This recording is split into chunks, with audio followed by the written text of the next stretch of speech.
Before we begin, drop a comment below with your country and what time it is right now where you're watching. Whether it's sunrise in Nairobi, midnight in Australia, afternoon in Canada, or evening in Miami, I want to know. Don't just sit back. Tell me where in the world you are. Now, let's dive into the story. I never thought the cruelest sentence I'd ever hear would come from someone I once prayed would love me. Yet there I stood, gripping the edge of the granite kitchen counter in my son's suburban Michigan home, as my daughter-in-law, Harper, pointed at me like an unwanted guest. "You're no longer family, Lorraine," she spat, her voice ringing through the room like a slammed door. My heart didn't break. It folded quietly, the way paper bends before it tears. The morning light through the window felt too bright, almost mocking, shining across the abandoned teacup I'd brought her earlier that day. I stood still, hearing nothing but the pounding of my pulse as Harper's words settled like dust on old furniture, heavy, unmoving. I wanted to say something, anything, but all I managed was silence as my son watched with his eyes turned away. I remember feeling a tremor in my hands, the kind that comes when your body realizes a truth faster than your mind does. I had always believed families fracture slowly like weakening foundations, but this was a collapse with no warning. Harper stood tall in her sharp navy blouse, the kind women wear when they want to look in control, and she smiled like she'd been waiting years to say those words.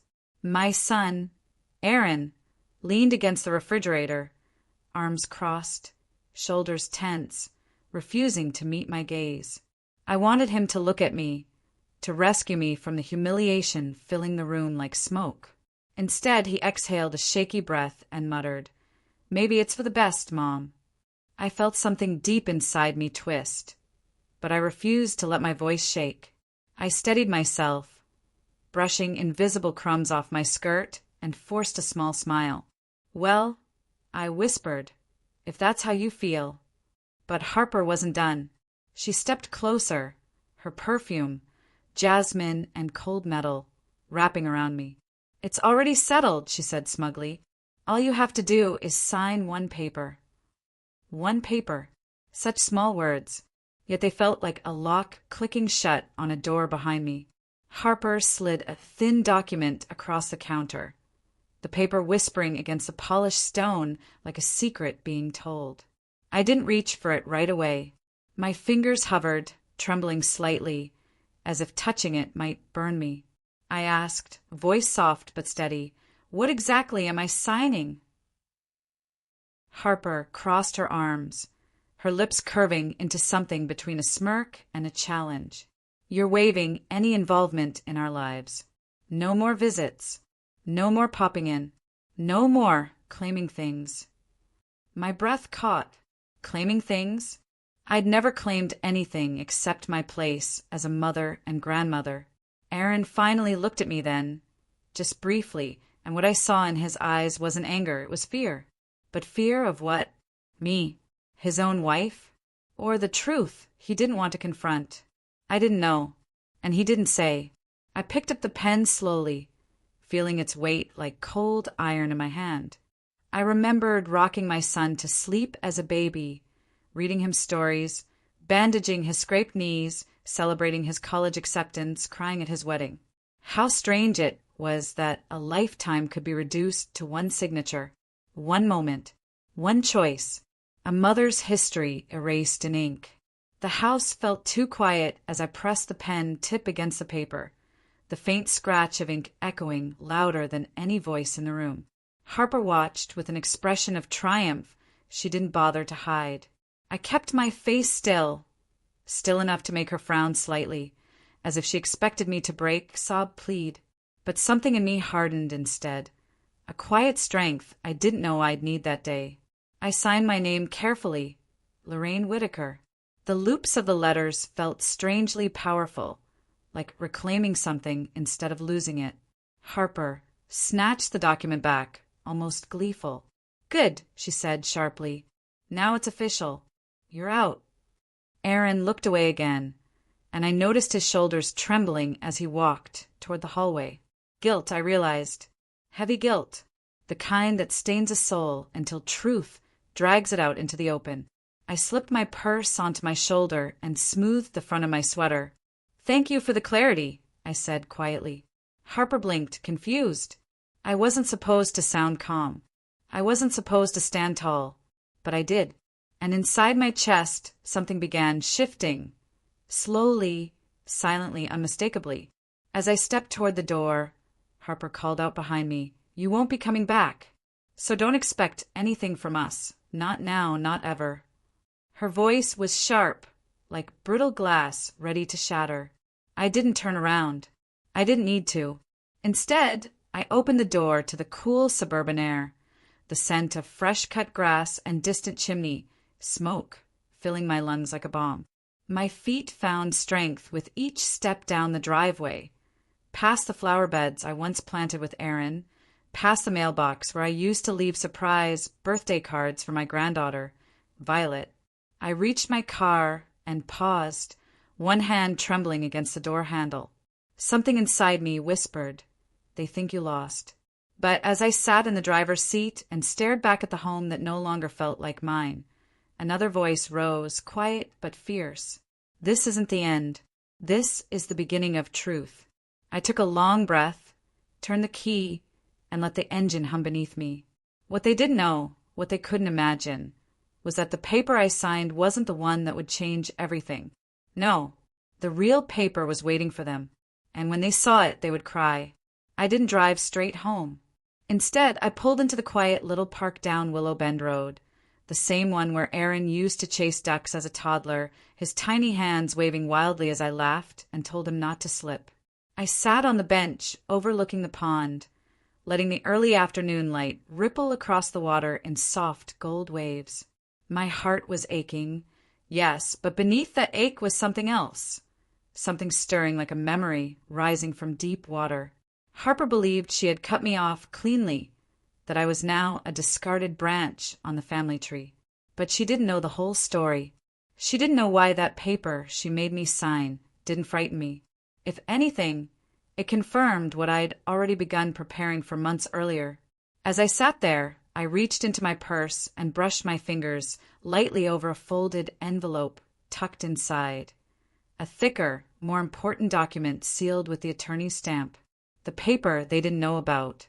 The one they'd cry over soon enough. But this wasn't about revenge. It was about truth. And as I stared at the pond, memories began pulling me backward, to the very beginning, long before Harper ever arrived. The first time I met Harper was in the spring sun of a Michigan farmer's market, when Aaron brought her to introduce her as someone special. She was wearing a soft yellow dress that fluttered in the breeze, and her smile could have lit up the whole street. I remember thinking, my boy finally found someone who makes him glow. She shook my hand with both of hers and called me Mrs. Whitaker in a warm, eager voice. We shared apple cider, tried fresh honey, and laughed about how Aaron once got his head stuck between the porch railings at age 6. I could never have imagined then that years later she'd be telling me I was no longer family. Something shifted with her gradually, so subtly that I didn't notice until the edges of her kindness had sharpened. Little comments here and there, about my cooking, my housekeeping, the way I spoke. Harmless at first. Then they grew. Remarks about my aging, my presence, my intrusion. I tried to brush them aside, telling myself she was stressed, insecure, or simply adjusting to married life. But I was wrong. Very wrong. And the more I ignored, the more she learned she could push without consequence. It was after Violet was born that everything truly changed. I remember holding that tiny girl in my arms, her little fists curling and uncurling as she blinked up at me with eyes too big for her face. I felt purpose bloom in me again, the way it had when Aaron was a baby. But Harper's attitude tightened noticeably. She'd hover behind me, arms crossed, tapping her foot if I soothed Violet too long, or taking the baby abruptly with a forced smile. At first, I blamed postpartum stress, but then I heard the whispers, quiet ones she didn't realize drifted around corners. She's overstepping again. She thinks she knows everything. I don't want her influence. influence. I was a retired school librarian, not some villain plotting to steal her child. Still, I held my tongue, believing things would settle as Violet grew. They never did. Harper started limiting my visits, insisting they were too busy, even though I lived just 10 minutes away. She'd cancel last minute, or forget to tell me about Violet's little milestones. When I gently asked Aaron what was going on, he'd twist his wedding ring and say, "It's just stress, Mom. Don't worry." But I knew worry was exactly what he felt. The breaking point came one quiet autumn morning when I arrived with a small bag of pumpkin cookies I'd baked for Violet. Harper answered the door with an expression I'd never forget. Something cold, sharp, and final. "You can't just show up," she snapped. "This isn't your house." I apologized, explaining I just wanted to bring treats for my granddaughter. But she stepped outside, shutting the door behind her as if I were a stranger selling magazines. "You're too involved," she said, voice low. "You make Aaron second-guess me, and I don't like it." I blinked, stunned. "Harper, I've only ever supported you both." She lifted her chin. "No, you judge me. You pity me." I shook my head, my throat tightening, but she wouldn't let me speak. "From now on, you need boundaries. Real boundaries." She walked back inside without another word, leaving me on the porch holding a bag of cookies that suddenly felt unbearably heavy. I never told Aaron about that moment. I never wanted to be the wedge. But over time, Harper built that wedge herself, brick by brick. And eventually, she didn't just want space, she wanted control. Complete control. Over him, over Violet, and over me. Sitting on the park bench now, those memories washed over me in quiet, steady waves. I could see the whole pattern clearly, the slow tightening of control, the subtle isolation, the reshaping of Aaron's loyalty. Harper didn't just want to be the center of the family. She wanted to be the only orbit, and she believed pushing me out would secure her position. But she had overlooked something vital. I had learned to survive storms far darker than her. I wasn't a frail little grandmother with no backbone. I had endured widowhood, financial hardship, loneliness, and rebuilding my life from nothing. And months ago, when Harper's behavior became impossible to ignore, I had quietly taken steps, important steps, to protect myself and, more importantly, to protect my granddaughter from a future filled with manipulation.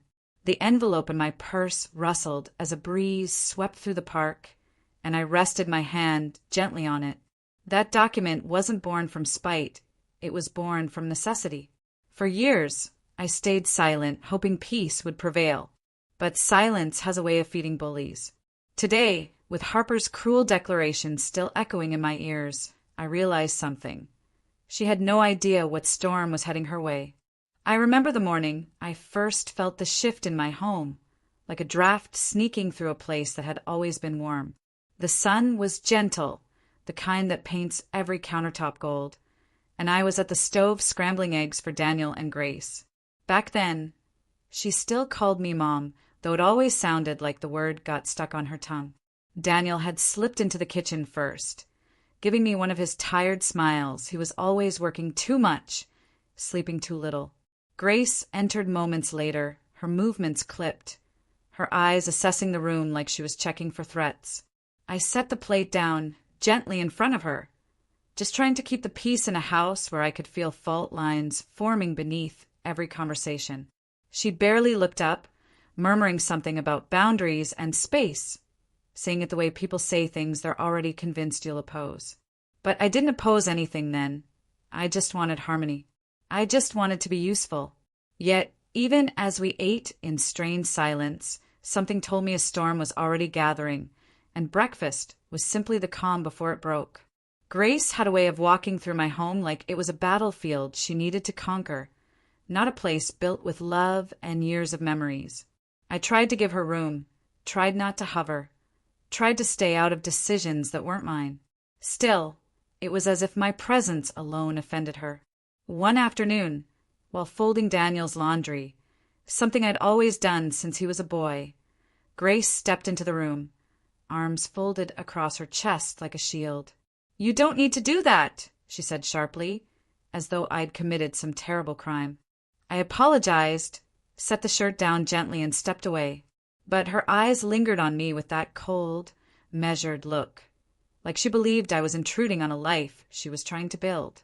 Daniel walked in moments later and sensed the tension in the air, though neither of us spoke of it. I didn't want to force him into the middle, didn't want to be the cause of conflict in his marriage. So I stepped further back, little by little, until eventually I felt like a guest in my own son's home. I'd always believed that love, patience, and kindness could thaw even the coldest heart. So I kept trying small gestures, small bridges, baking Grace's favorite blueberry muffins, offering to watch the baby when she needed rest, cleaning the porch before she got home. But the more I tried, the tighter her mouth pulled, the sharper her tone became. One evening, as the baby slept softly in his bassinet, I found Grace standing in the hallway, staring at me like she'd been waiting. "Lorraine," she said, voice smooth but edged with steel, "I think you're overwhelming the household." I blinked, unsure I heard correctly. "I'm only trying to help," I whispered, but she shook her head. "Your help feels like interference. Daniel and I need space. You need to understand your role." The word role hit me like a slap. I felt my chest tighten, felt the sting behind my eyes. I nodded, not trusting my voice, and walked back to my room. That night, the house felt too quiet. Quiet in the way that only happens when someone decides you're no longer wanted. The final blow came on a Saturday morning. I remember because the sky was that soft, cloudy gray that always made me want to bake something warm. I had just pulled cinnamon rolls from the oven when Grace walked in, her expression fixed, her gaze unblinking. "Lorraine," she said, "we've made a decision." Daniel stood behind her, eyes lowered, shoulders heavy with guilt. I could already feel something inside me collapsing, but I stayed still, hands gripping the counter. "You're no longer family," Grace said slowly, clearly, as if enunciating for a child. "Not in the way that matters for our household. We need you to leave." My breath faltered. Daniel tried to add something, an explanation, a softer edge, but Grace stepped forward, blocking him. Her message was final. I felt the room tilt, felt a coldness seep into my bones. I had given everything, my love, my time, my care, and still I was being pushed out like a stranger standing in the wrong doorway. I swallowed the hurt and nodded, because I refused to let her see me break. But what she didn't know, what neither of them knew, was that I had already foreseen this moment. People think age makes you slow, but age makes you observant. I had noticed every shift, every silence, every cold glance. And long before that Saturday morning, I had quietly taken steps to protect myself and Daniel. As Grace stood there, triumphant in her declaration, I felt a strange calm wash over me. I wiped my hands on a towel, looked her steadily in the eyes, and simply smiled. She thought it was surrender. She thought she had won. But deep inside, I knew what she didn't. I had already signed one paper that would change everything. One paper that would make her words come back to haunt her. And while she believed she was casting me out, she had no idea that justice, quiet, patient, inevitable, was already making its way toward her doorstep. I picked up my coat, closed the door behind me, and let the storm gather itself for the day it would break, not over me, but over her. I still remember the smell of rain that evening, the kind that falls slow and gentle, like it's thinking about whether it should stay. I sat on the porch, rocking in the old cedar chair Daniel fixed for me when he was 16. My fingers traced the armrest the way some women touch a photograph of someone they love. The house they lived in, the one Grace pretended was hers, stood across the yard, just far enough to feel like a different world. The porch light glowed against its windows, and from where I sat, I could hear Grace's voice sharp as broken glass. She was arguing with Daniel again. Something about my being too involved. Something about boundaries. Something about this isn't her home. Every word sliced me open, but I stayed silent and still like a stone in the river. Because the truth sat folded in a folder inside my bedroom drawer, quiet and patient. The deed. The same one I signed 24 years ago. The same one Daniel didn't even know existed. The same paper Grace had no idea would one day undo her cruel little declarations. But that night, all I could think was, how did it get this bad? It wasn't always like this. I remember the first time Daniel brought Grace home. She wore a pale blue sundress and sandals that clicked softly on my wooden floors. She had this shy smile the kind girls in old movies wore when they pretended to be modest. Daniel was glowing like a lantern. I served my pot roast, the one that falls apart the moment the fork touches it, and she complimented every bite. She even helped me wash the dishes, sleeves rolled up past the elbows, humming a tune I didn't recognize. Back then, she felt like a daughter I could grow to love. But people have layers and some peel back slow. After the wedding, after the pregnancy, after they moved into the house across the yard, the house I had bought years ago as an investment property, long before Daniel ever met her, Grace began to change. Maybe she felt ownership she never earned. Maybe she felt threatened by my closeness to Daniel. Maybe she feared what she didn't understand. But whatever it was, her smile grew thinner and her words colder. And with every passing month, she built a wall between us. Brick by brick, lie by lie. The shift came quietly. At first, it was little things, soft complaints Daniel didn't notice, but I did. She spoils the baby too much. She's too involved. She should call before coming over. I didn't argue. I didn't fight. I didn't want tension in their marriage. But when Daniel started repeating her words, parroting her tone, I felt something inside me sink.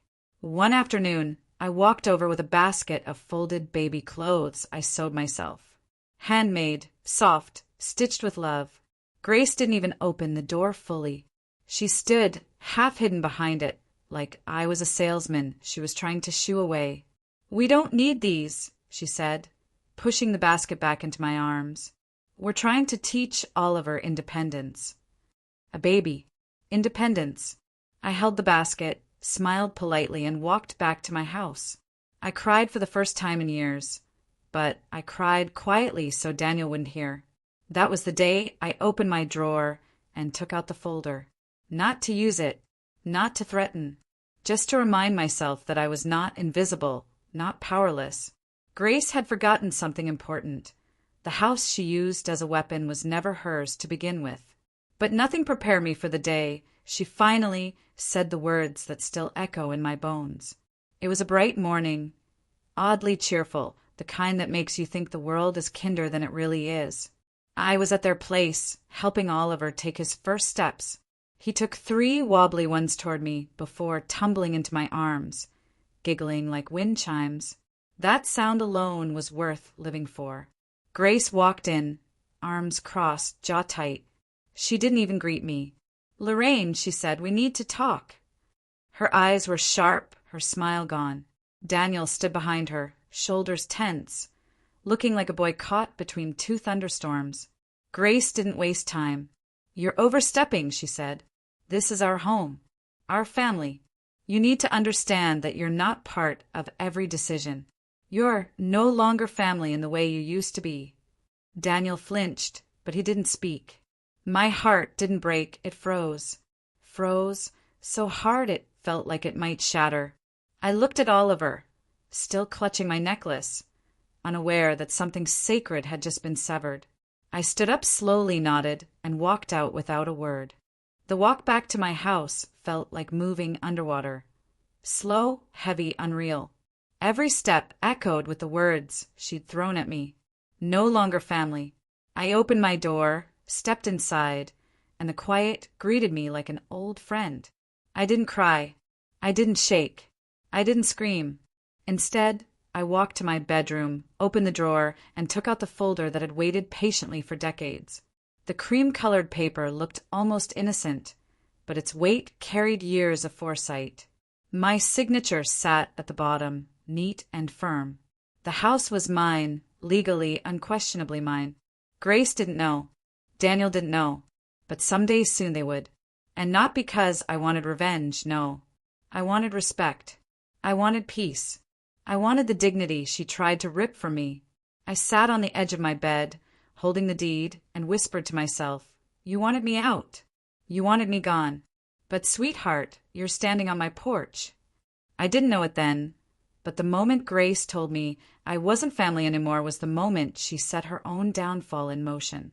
And the next morning, something happened that changed everything. The next morning carried a strange stillness, the kind that settles before a storm. I woke early, long before the sun stretched its fingers across the neighborhood rooftops. My body felt heavier than usual, but my mind was sharp, clear in a way grief often refuses to be. I made a cup of chamomile tea, sat by the kitchen window, and watched the house across the yard. Grace's car wasn't in the driveway, which wasn't surprising. She always left early, always busy, always too important for anything that required patience or gentleness. Daniel's truck remained parked, though, and through the window I saw a faint silhouette moving inside his. He wasn't getting ready for work. He was pacing, fast, uneven, the same way he paced when he was a little boy, and something inside him was breaking, but he didn't know how to say it. The morning air hummed with a kind of tension I couldn't name. I felt it in my knees, in my breath, in the way Oliver's baby monitor light blinked softly in my living room. Something was coming, something big, something that would push every buried truth to the surface. I didn't have to wait long. Around 8, there was a hesitant knock on my door. 3 soft taps, spaced apart, like someone afraid I might not answer. When I opened it, Daniel stood there with his shoulders slumped and eyes rimmed red. He looked like the little boy I used to rock after nightmares, only now he was taller, broader, worn down by adult storms he never learned to navigate. "Ma," he whispered, voice cracking. I didn't know she said that to you." He didn't have to explain. His face carried the weight of everything he heard after I left yesterday. I stepped aside, letting him in, and he collapsed into the nearest chair, elbows on his knees. "I tried to tell her she was out of line," he said quietly. "But Grace, she doesn't listen. She says you interfere. She says you make her feel judged. She says this house, this life, is hers, and she needs you to stay in your lane." I stood there, hands clasped, listening to the ache in every word he spoke. He wasn't defending her. He wasn't attacking me. He was drowning between us, desperate for air. I sat across from him, letting the morning light fall between us like a thin curtain. "Daniel," I said softly, "you were raised in this home. I fed you, clothed you, patched up every scraped knee, and mended every broken heart. I know Grace is your wife, but I am not your enemy." He wiped his eyes, shaking his head. "I know, Ma. I know. But she feels threatened. She thinks you're trying to control things." I almost smiled, not from amusement, but from the tragic irony of it all. Control? If only they knew. I reached into the drawer beside me, pulled out the cream folder, and placed it on the table. Daniel looked at it, confused. "What's that?" he asked. I tapped the cover gently. "The truth," I whispered. His brow furrowed as he opened it, eyes scanning the paper inside. Then his face drained of color. "Mom, this is the deed." I nodded slowly. "You and Grace live in my home. I bought it long before you met her. I let you two stay because I wanted you to build a life without financial burden. But Grace's claim of ownership, her rules, her authority." My voice dropped, all built on sand. Daniel leaned back, hands on his head, breathing hard. "I didn't know," he whispered. "I had no idea." I reached over and placed my hand on his. "I never wanted you to know, because it was never about power. It was love, and love does not keep score." He nodded, eyes glassy. Then his voice trembled. "Grace won't take this well." My heart tightened. "Son, this isn't about taking sides. This is about respect. She crossed a line yesterday. She hurt me deeply. I don't want revenge. I want acknowledgement." But even as I spoke, I felt a shift brewing in him, a fracture. A realization. He stood abruptly, pacing just like I saw him through the window earlier. "She told you you're not family," he muttered. How could she? How could she say that to you?" I could see something snapping inside him, something long suppressed, finally breaking free. He wasn't just angry for me. He was angry for himself, for all the small humiliations he'd swallowed, all the control he'd disguised as compromise. Finally, he turned to me. "Ma, I need to confront her. I need to tell her everything." The moment he said that, a chill swept across my skin. "Daniel," I said gently, "this is delicate. Don't start a fire that can't be put out." But he was already grabbing his jacket, his jaw set, his breath short. "No," he said. "She went too far this time. She doesn't get to disrespect you in your own home." I stood quickly, my heartbeat stuttering. "Listen to me. If you go to her angry, she'll twist this. She always does." He paused at the door, gripping the knob, torn between fury and fear. "I'll be calm," he whispered, though even he didn't believe it. I followed him onto the porch, just in time to see his jaw tighten as Grace's car turned into the driveway earlier than expected. She stepped out, sunglasses on, expression unreadable. Daniel stormed across the yard before I could stop him. Grace froze when she saw his face. "What now?" she snapped. Daniel held up the folder, the one she had no idea existed. "We need to talk," he said, voice low and trembling. The air thickened, her posture stiffened, and for the first time I saw something flicker in her eyes, fear. She knew, somehow, that her illusion was about to crumble, but none of us were prepared for what she said next.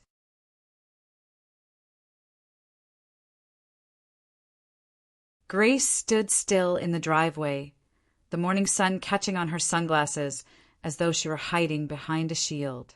Daniel walked toward her with a folder in his hand, and I could see the tension climbing in his shoulders, tightening his stride. I followed several steps behind, not wanting to intervene yet, not wanting to escalate, but knowing I might have to. Grace tilted her head slightly, annoyance flashing across her face. "Why are you looking at me like that?" she asked, folding her arms. The wind rustled the maple leaves overhead, making the moment feel almost staged, as though the whole neighborhood was watching, waiting. Daniel didn't answer. He just held the folder out toward her. Slowly, purposefully, Grace's eyes flicked down to it, then back up to him. "What is this?" she said sharply. "Open it," Daniel replied, voice steady but trembling underneath. Grace tore the folder from his hand and pulled out the paper. She read the heading first, the property deed, and her expression shifted. A crack, a flicker, a silent calculation.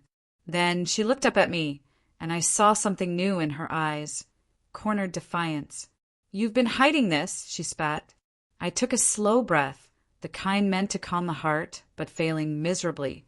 "Grace," I said gently, "I wasn't hiding anything. I simply never found it necessary to wave ownership around like a flag." She scoffed loudly, tossing her hair back. "Necessary? Really? You let me believe this was our home." Daniel stepped between us, jaw tight. "You let yourself believe that," he said. "Mom never claimed otherwise." Grace laughed, a cold, bitter sound that didn't fit the quiet neighborhood street. "So now I'm the villain? I'm the monster because I want control over the house I'm living in, the house I'm cleaning and managing because you're never home." Daniel's voice sharpened. "This isn't about chores, Grace. This is about respect." She rolled her eyes dramatically, waving the deed in the air. "Respect?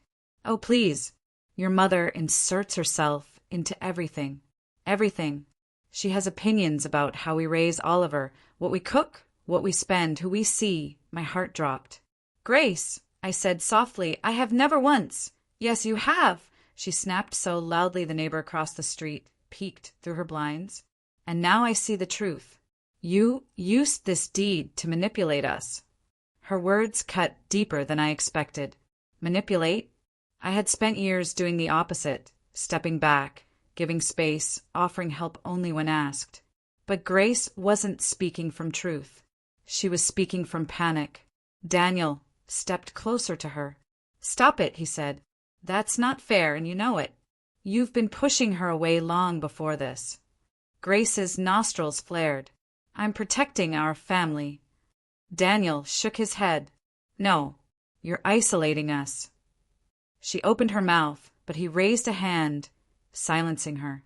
"You told my mother she's not family. In her own home. Do you have any idea how cruel that is?"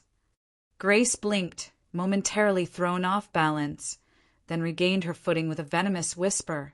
"She oversteps. And I'm tired of living under her shadow." My heart ached hearing that, because I had tried so hard not to cast one.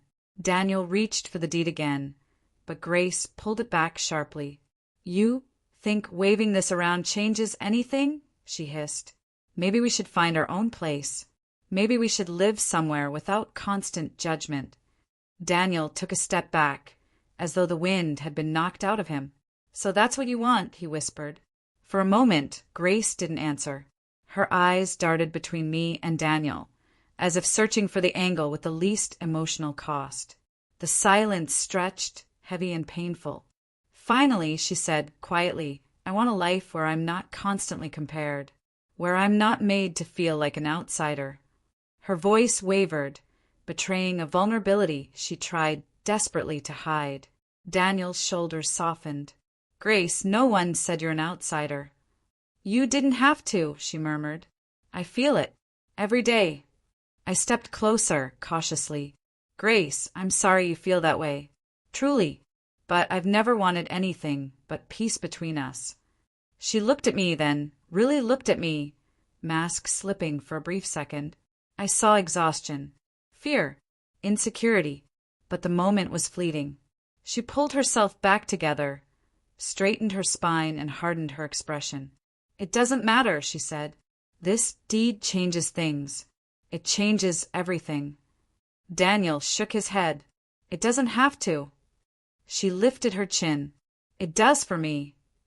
Then she pressed the paper back into his chest. "You two figure it out, because right now, I'm done." And she turned, walking toward the house with a cold finality that sliced through the air. Daniel stood frozen, the deed clutched in his hands, his breath coming in short, uneven bursts. I stepped beside him, placing a gentle hand on his arm. "Son," I whispered, "let her cool down." But his eyes remained fixed on the house, expression torn between heartbreak and fury. "She's shutting me out again," he said softly. "She always does this, walks away when things get real." I squeezed his arm. "Give her space." The truth landed hard. People react badly when their illusions break. He swallowed hard, nodding, though his jaw still clenched with pain. We stood there in the driveway for a long moment, the stillness almost eerie. Then the front door slammed, and Grace's muffled voice erupted inside the house. Angry, frantic, unraveling. Daniel flinched. "I should go to her," he murmured. "Not now," I said, gripping his arm tighter. "Let the fire burn down first." But just as I said it, the blinds shifted upstairs. A small shadow appeared at the window, tiny hands pressed to the glass. Oliver, watching everything. My heart clenched. Whatever happened next would change his little world forever.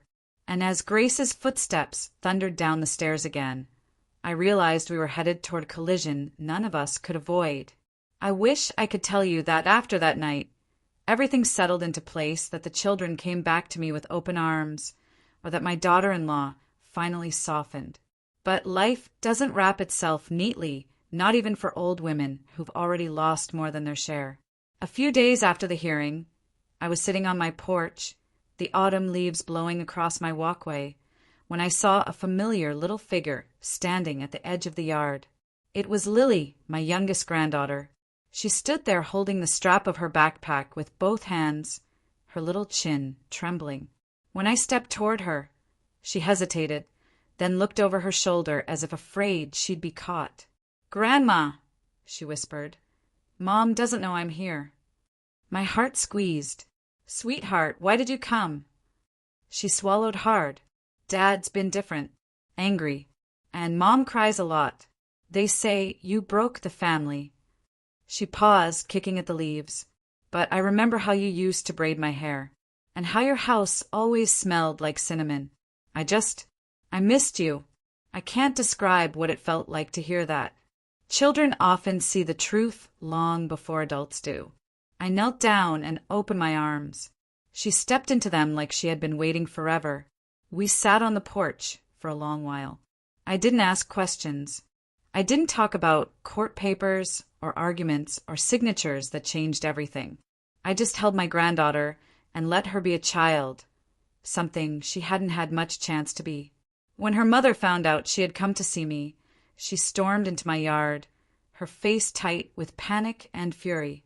But when she saw Lily curled up against me, not scared, not confused, just comforted, something broke in her expression.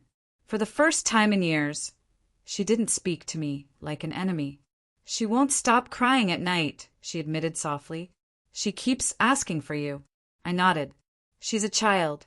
She needs all of us, even if the adults can't get along. She looked away, her voice cracking.